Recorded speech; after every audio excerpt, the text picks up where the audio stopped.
Ang kwentong ito ay hango sa totoong buhay. Karanasan ito ni Tay Puring.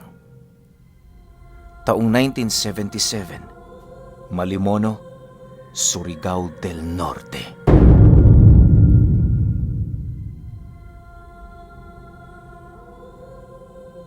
Itong mga panahong ito, nasa edad 79 na taong gulang si Tay Puring. Matagal nang namaalam ang kanyang asawa at kasalukuyan siyang pinangangalagaan ng nag-iisang anak nila. Salatman sa pamumuhay silang mag-ama, nakakaya pa rin nilang itaguyod ang mga pang-araw-araw nilang pangangailangan. Bagaman uugod-ugod na ang kanyang ama, meron pa rin itong pinagkukunan ng hanap buhay. Hindi yun sa malinis na paraan, pero ang bawat sentimong kinikita ni Tay Puring dito, sapat na para sa isang buwan nilang gastusin. Kung hindi ninyo na itatanong, dalubhasa sa pagdating sa aral ng barang itong matanda. Ito ang nagiging puntahan ng mga kababaryo nilang nagtatanim ng galit sa sino mang taong nakagawa sa kanila ng masama. Sa kanilang lugar noon, kilala si Tay Puring bilang hustisya at sandalan ng mahihirap. Marami na siyang nakalabang albularyo, pero ni isa sa mga ito walang nagtagumpay. Dahil sa kanyang pagiging bantog, kung kaya't kumalat ng kumalat ang kanyang pangalan hanggang sa marating na nito ang maraming baryo sa kanilang lugar. Sa takot ng mga tao sa kanila, anuman ang hingi ng anak nito, ibinibigay nila. Hindi naman yun gaanong umaabuso, gawa ng humihingi lamang ito sa oras na wala na yung mahanap na trabaho. Mabait ang anak ni Tay Puring, salungat sa kanyang ama, hindi nito hangad na mabuhay sa ganoong larangan. Bagaman may aral ang kinalakihan niyang magulang, hindi niya ito ginagamit panakot sa mga inosenteng tao. Ayos lang sa kanyang kanti-kantiin siya, basta hindi lang umabot na manganib ang buhay niya. Sa loob ng maraming taong paninirahan nila sa Malimono, naging tampulan na siya ng kutya ng iilang mga tao na hindi naniniwala sa mga lihim na karunungan. Pilit naman niya yung itinatago kay Tay Puring sa takot na baka gumanti ito. Ayaw na ayaw ng anak nitong may namamatay na inosenteng tao, lalo pa kung wala yung kalaban-laban. Isang hapon, habang siya ay naglalakad pabalik sa kanilang tahanan, bigla naman siyang napasubasub sa lupa nang hatawin siya ng isang matigas na bagay sa kanyang ulo. Pagsilay niya sa kanyang likod, bumungad sa kanya ang tatlong lalaki na merong hawak-hawak na pamalo. Hindi pa man siya nakakapagsalita, agad naman siya nitong hinila patungo sa isang malaking bahay na abandonado. Doon ay itinali siya nito para pahirapan ng sa hindi maipaliwanag na dahilan. Kahit umiiyak na noon ang anak ni Tay Puring, patuloy pa rin yung binubugbog ng mga lalaki hanggang sa panghinaan na ito. Nang mapagtanto nilang hindi na yun gumagalaw, doon pa lamang nila yun tinantanan. Demonyo kayong mag-ama! Mga bayarang mamamatay tao! Hindi dapat kayo binubuhay sa mundong ito! Wika ng isang lalaki habang patuloy siyang sinasapak sa muka. Nang marinig naman yon ng anak ni Tay Puring, pilit naman itong sinalag ang suntok para kausapin ng mga taong may galit sa kanyang ama. Paghawak niya sa kamao nito, mahinahon naman siyang sumagot dito ng, "Hindi ako may kagagawa ng mga bagay na yon. Anak niya lang ako. Wala akong kasalanan." Matapos naman yung marinig ng mga kalalakihan, muli na naman siya nitong binugbog. Sa pagkakataong yon, ramdam na niya na hindi na siya makakaligtas sa mga ito. Kinagabihan, wala na siyang ibang masilayan sa lugar kundi ang mumunting sulo na nakasindi. Napakahirap na para sa kanya na imulat ang kanyang mga mata dahil sa tindi ng pinsala na kanyang natamo. Uhaw na rin siya noon pero wala siyang pagpipilian kundi tiisin ito. Sa paglalim ng gabi, iisa lamang ang nasa isipan ng anak ni Tay Puring at yon ay ang humingi ng tulong sa kanyang ama. Naniniwala siya, malakas ang ugnayan nilang dalawa, kung kaya't saan mang dako siya mapunta, paniguradong mahahanap siya nito. Makalipas lamang ang ilang minutong pagtawag niya sa kanyang isipan, namatay ang lahat ng sulong naroon habang dahan-dahang binabalot ng malamig na hangin ang buong paligid. Yung mga taong nanggulpi sa kanya, ramdam na ramdam niyang parang aligagana. Maya-maya pa, sa pagbalot ng katahimikan sa lugar, doon nila narinig ang isang nakakakilabot na pag-angil. Dala ng takot ng mga taong dumukot sa kanya, agad naman itong sinindihan ng mga sulong naroon at kasabay nito ang pagsilay nila sa isang nilalang na unti-unting lumalapag. Nang magkaroon na ng liwanag sa lugar, kitang-kita niya ang kanyang amang may nanlilisik na mga mata. Dahil sa paglitaw nito, agad naman yung sinubukang patayin ng mga kalalakihan, subalit bigo silang yon ay matamaan. Paglagpas nila sa kinaroroonan nito, kitang-kita niya kung papaano yon pakainin ng kanyang ama ng mga maiitim na insekto. Habang binubuka ni Tay Puring ang bunganga ng kanilang mga kalaban, pilit naman niya yung kinakausap gamit ang dialektong hindi nito maintindihan. Nagmamaang-maangan pa ang lalaking yon sa kabila ng pagiging klaro ng bawat katagang binibitawan nito. Ano ang kasalanan ng anak ko? Bakit niyo siya pinagbubuntungan ng galit ninyo? Kung may hinanakit kayo sa akin, ako ang dapat na dinukot ninyo. Wika ni Tay Puring sa mga ito. Matapos naman yung marinig ng kalalakihan, inilahad naman ito sa kanya na nautusan lang sila para gawin ang ganoong bagay. Wala naman talaga silang galit sa mag-ama, bagkus ay nadala lamang sila sa salaping inialok ng pamilyang nag-utos sa kanila. Dagdag pa ng lalaki na kung mangangako si Tay Puring na hindi sila nito papatayin, kaya nilang ilahad ang pangalan ng mga taong nag-alok sa kanila ng ganoong gawain. Dahil sa sinabi nito, agad naman yung binitawan ng matanda para puntahan ang kanyang anak na naghihirap. Upang mapawi ang sakit nitong nararamdaman, agad naman niya yung pinaliguan ng langis na binubuo ng iba't ibang uri ng dumi ng insekto. Paglasap naman ito ng langis na yon, agad naman niyang naramdaman ang kaginhawaan ng kanyang pakiramdam.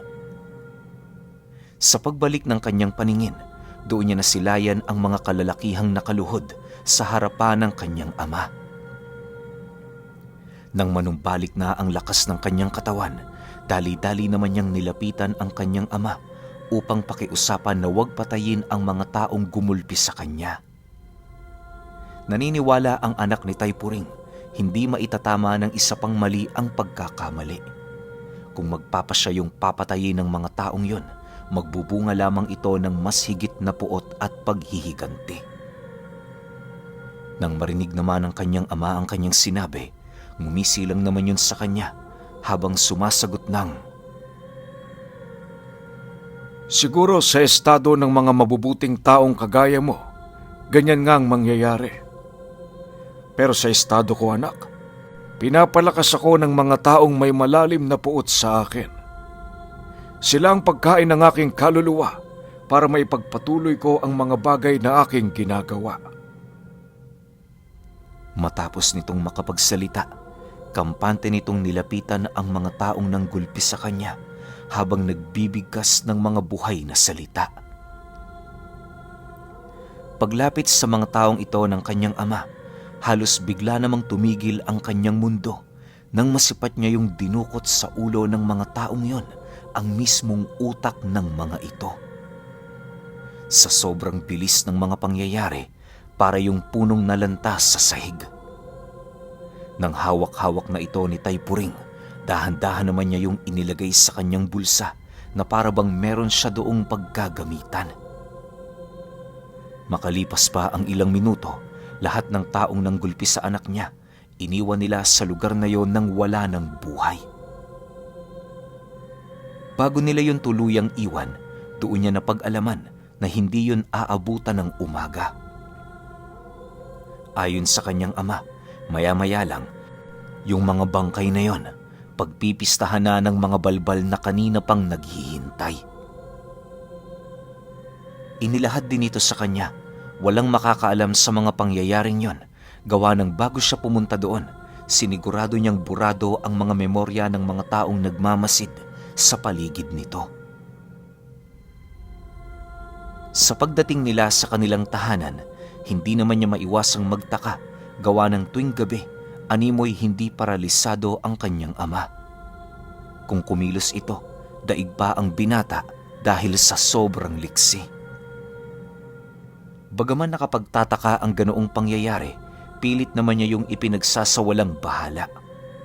Sa isip-isip niya, mula pagkabata marami na siyang nasilayang kagilagilalas na milagro na ipinapakita ng kanyang ama. Sa paglipas ng mga araw, ramdam na ramdam niya ang mabilis na paghilom ng kanyang sugat. Dahil sa kanyang pagpapagaling, kung kaya't nanatili siya ng ilang araw sa kanilang tahanan nang walang ginagawa. Habang nasa kasagsagan siya ng pagpapahinga, doon niya nasilayan ang dami ng parokyano ng kanyang ama. Tuwing hapon nagtitipon-tipon ang mga ito sa labas ng kanilang tahanan para lamang maghintay sa kanilang torno. Animoy kung iisipin, para lang nagbebenta ng isang ordinaryong serbisyo ang kanyang ama dahil sa dami ng pinagsisilbihan nito.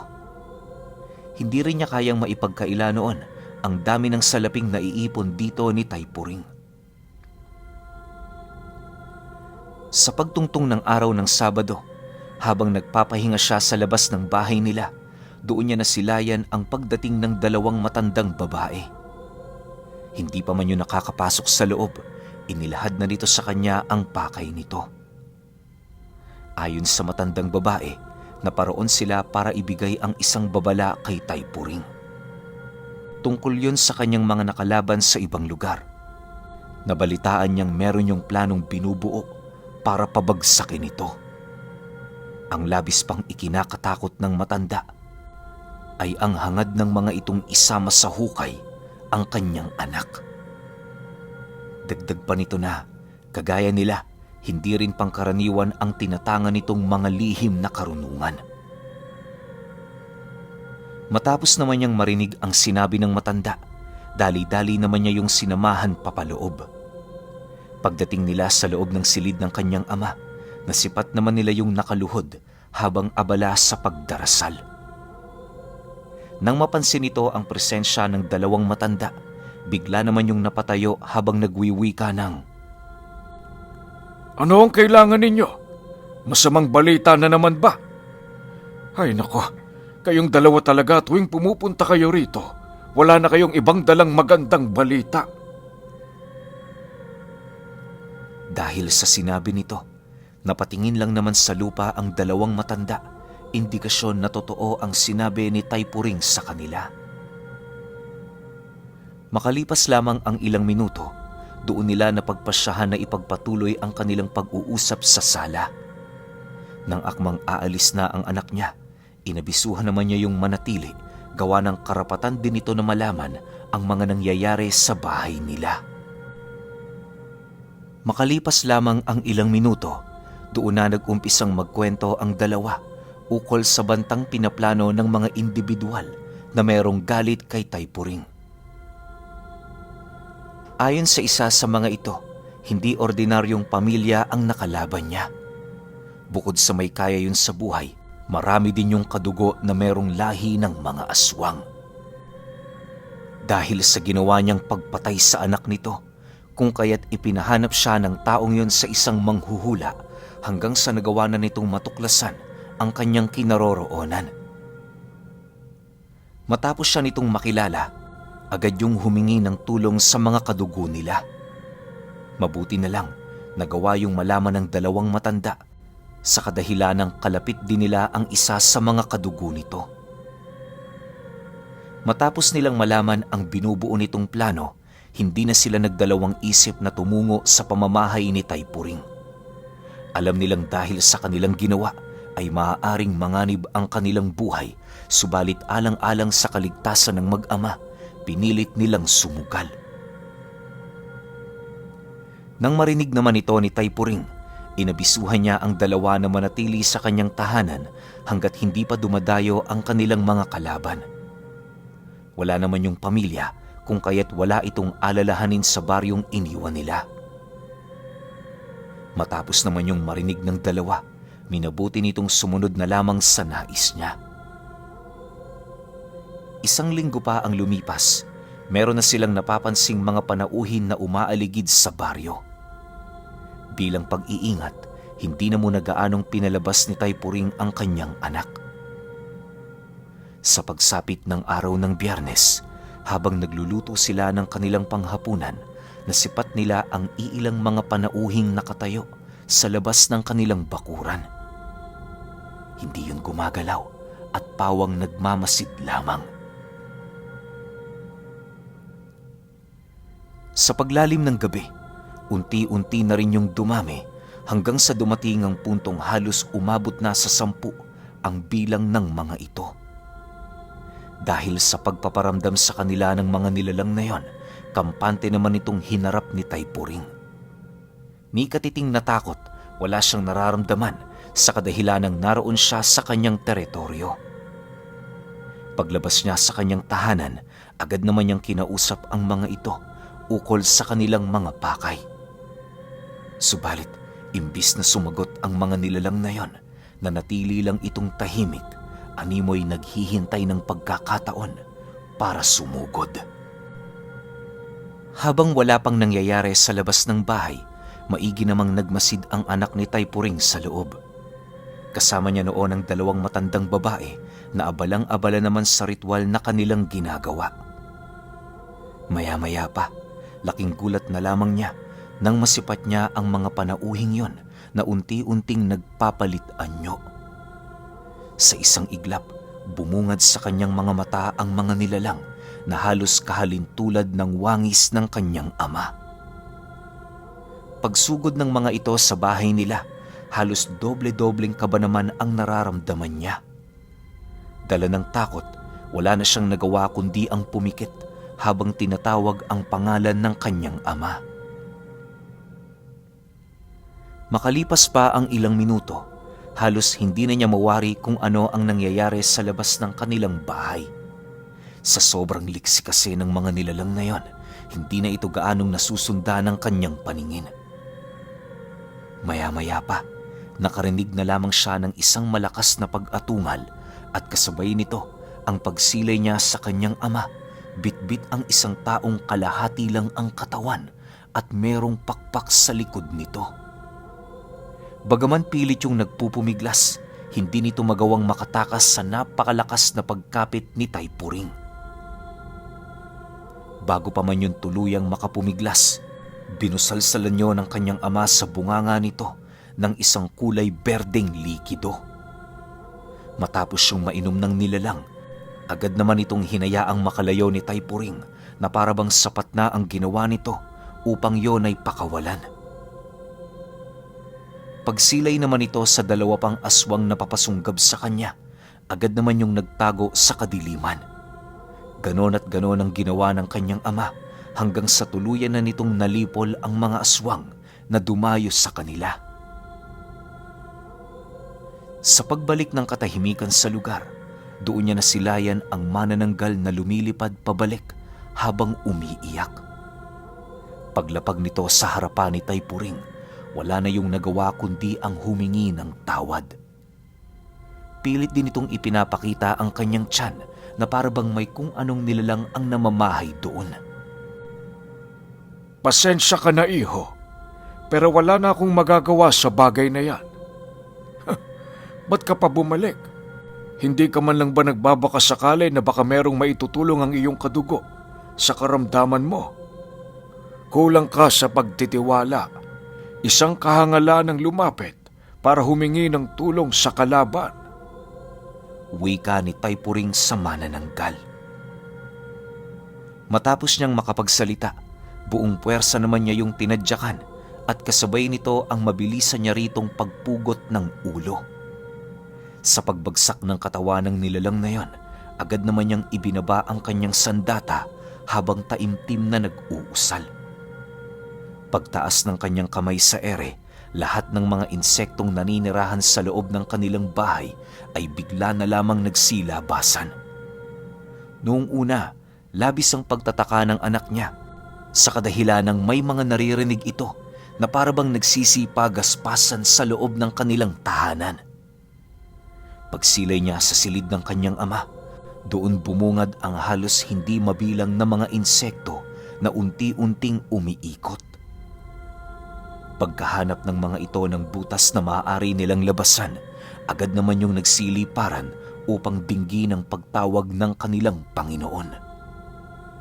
Ilang minuto din yung nagpaikot-ikot sa kinaroroonan ni Taypuring hanggang sa maunawaan na ng mga insekto ang nais ipagawa nito. Sa paglipad nito papalayo, nasipat naman niyang unti-unti nang nanghihina ang kanyang ama. Dala ng kanyang pag-aalala, agad naman niya yung nilapitan para tulungan. Sa paglapit niya sa kinaroroonan nito, doon niya napagtanto na tila bang mas tumanda pa lalo ang itsura nito. Ayon sa dalawang matandang pansamantalang nanuluyan sa kanilang tahanan, ang ginamit na abilidad ng kanyang ama ay mariing ipinagbabawal. Sino man ang gumamit nito ng walang sapat na kakayahan, maaari yung ikamatay. Dagdag pa nito na dahil sa lihim na karunungan ni Taypuring, kung kaya't katawang lupa lamang ang naaapektuhan sa kanya.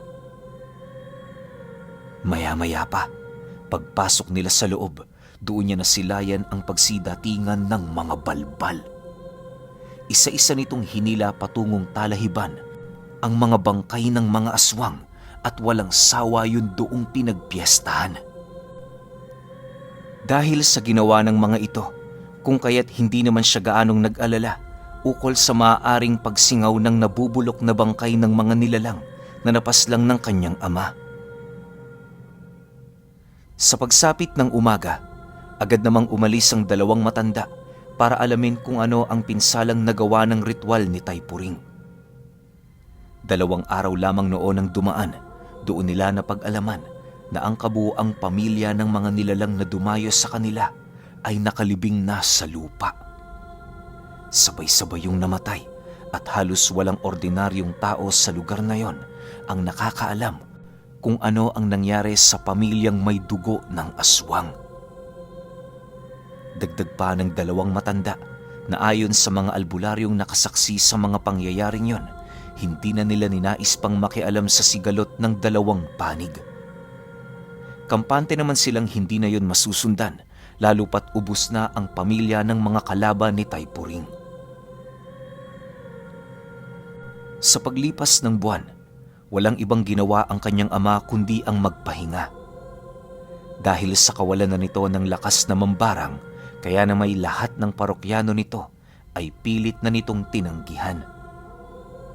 Hindi naman naging mahirap para sa kanila na maitaguyod ang kanilang mga sarili sa kadahilan ng kahit papaano meron ding naitabi ang kanyang ama.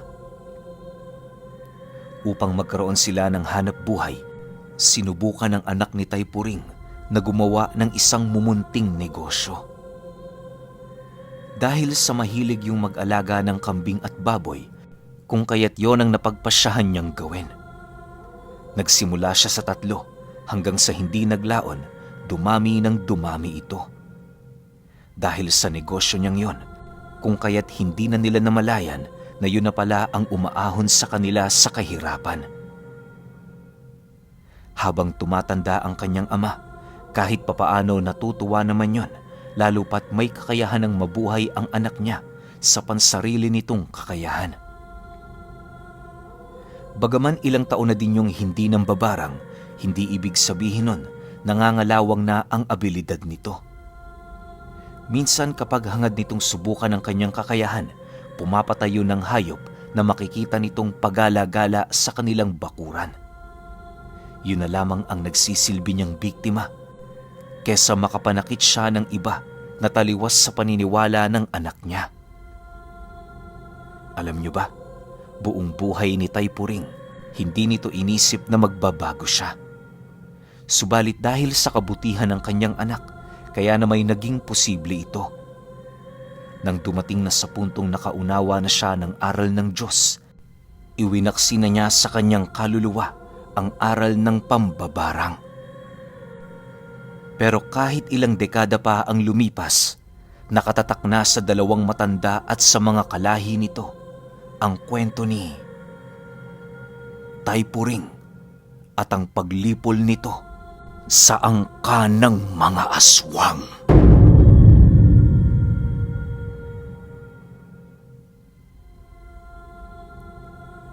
Okay, opinion ko sa kwento. Ang haba ng title no? Pero yun naman kasi talaga yung pinakamagandang ibigay dito na titulo. Pero alam nyo, napansin ko lang, no? Pareha silang kaliwa eh. So, paano kaya nagagawa ni Taypuring yung ganong klase ng abilidad? Though, may nagsabi rin naman dito sa anak niya na yung ganong klase ng abilidad ni Taypuring hindi basta-bastang nagagawa ng isang ordinaryong mambabarang. Meron kang kailangang isakripisyo. 'Di ba? Ang sinabi nga rito, ang nangyayari lang na sakripisyo, parang yung physical na anyo ni Taypuring. Yun lang yung naibibigay niya sakripisyo para sa aral na yon. Pero syempre, hindi pa rin tayo sigurado. Malay natin na siguro unti-unti nang sinusunog sa impyerno yung kaluluwa ni Taypuring. Pero hindi rin. Bakit? Kasi niyakap niya yung aral ng Diyos. Pinagbigyan siya ng Diyos na baguhin ulit yung ugali niya, yung paniniwala niya, tsaka kung sino yung sinasamba niya. Alam niyo yung mga ganitong klase ng kwento na kaliwa laban sa kaliwa. Tapos itong nanalong isang kaliwa, sobrang lakas, di ba? Parang halos kadikit niya na o karanggo niya na yung isang demonyo eh. Pero ending, magbabago. Tapos tatanggapin ulit ng Diyos. Di ba? Ito yung patunay na kasabihan ng lahat na imposibleng hindi ka patawarin ng Diyos kahit gaano pa kabigat yung kasalanan nyo. Di ba, isipin nyo si Taypuring, napakarami ng pinatay na tao, tapos sumasamba pa sa demonyo, pero pinatawad pa rin ng Diyos. Di ba? So wala talagang kahit sinong nilalang ang kayang tumbasan yung pagpapatawad ng Diyos. Kaya sa atin mga ordinaryong tao, sana kaya rin natin magpatawad kahit merong malalim na kasalanan yung isang tao, no? Pero nakadepende pa rin yan sa inyo o sa kung anong klase ng kasalanan yung ginawa. Kasi alam ko, tao lang tayo, hindi tayo Diyos. So hindi natin kayang gawin yung kung ano yung ginagawa ng Diyos, yung kahit sa pagpapatawad man lang, di ba? Alam ko yun, alam ko marami sa inyo na tatanggi o marami sa inyo ang hindi sasang-ayon sa sinasabi ko. Pero yun nga, wala talagang makakapantay sa Diyos pagdating sa pagpapatawad. Pero kayo pa rin, kung may opinion kayo sa kwentong ito, comment nyo lang sa baba. Yun lang, hanggang sa susunod na kwento. Salamat.